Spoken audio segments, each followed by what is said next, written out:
Ah, les impôts. Eh bien, sur cette vidéo, je ne vais pas te dire comment ne pas en payer.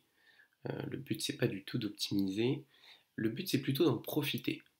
Il faut bien se rendre compte que si tu gagnes plus, en tout cas si tu déclares plus de 12 000 euros net par an au fisc français, eh bien, tu payes des impôts.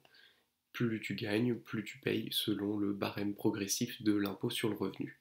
Je ne vais pas revenir en détail sur les différentes tranches, mais si ça t'intéresse, je pourrais en parler dans une autre vidéo. Non, le propos, c'est de voir votre taux d'imposition non pas comme une charge ou comme un poids, mais comme une force, comme une capacité d'action ou comme un levier, au même titre que l'effet de levier que vous utilisez pour vos investissements immobiliers par exemple. Il faut bien comprendre qu'en France, on a une grande chance, c'est qu'on a des dispositifs fiscaux qui nous permettent de démultiplier notre capacité d'action grâce à nos dons. Effectivement, vous n'êtes pas sans savoir que quand vous donnez de l'argent à des associations, eh bien, vous pouvez défiscaliser une partie de votre don. Qu'est-ce que ça veut dire? Ça veut dire que vous allez donner effectivement 100 à une association en année par exemple 2020 et sur votre déclaration de revenus de 2021, vous allez pouvoir déduire ces dons sur un certain pourcentage, sachant que le pourcentage est extrêmement élevé. Lorsqu'il s'agit des associations qui ont été reconnues d'utilité publique et notamment d'aide à la personne, donc tout ce qui est Resto du Cœur, Croix-Rouge, vous avez dans une limite de 1000 euros par an une défiscalisation à 75%. Alors ce que vous pouvez vous dire, c'est que oui, vous donnez 100 euros, on vous rend 75 euros. Eh bien, moi je vous propose de voir les choses d'une autre manière. Si vous aviez prévu de donner 100 euros, eh bien, vous pouvez donner jusqu'à 400 euros.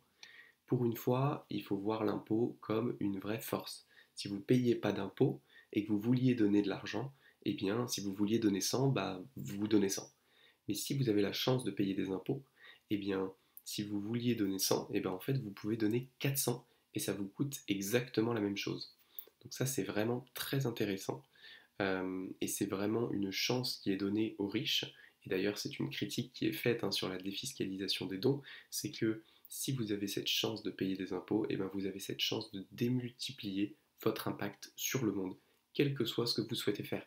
Peu importe si vous êtes plutôt sensible à la cause humaine, à la cause animale, à la cause environnementale, il y a effectivement des associations pour toutes ces questions-là, et à savoir qu'au-delà de la défiscalisation à hauteur de 75%, dans la limite de 1000 euros, et pour les associations d'aide à la personne, les autres associations reconnues d'utilité publique ont tout de même une défiscalisation jusqu'à 66%. Donc un effet de levier x3. Donc profitez-en, moi je vous incite à le faire au maximum. Vous avez la chance de payer des impôts, et bien utilisez ça pour faire de l'effet de levier sur vos dons. Et si vous vous posez la question de à quelle association donner, je ferai des vidéos à ce sujet rapidement, traitant notamment de l'altruisme efficace et de comment choisir les associations qui sont capables de faire le plus de bien avec une quantité d'argent donné.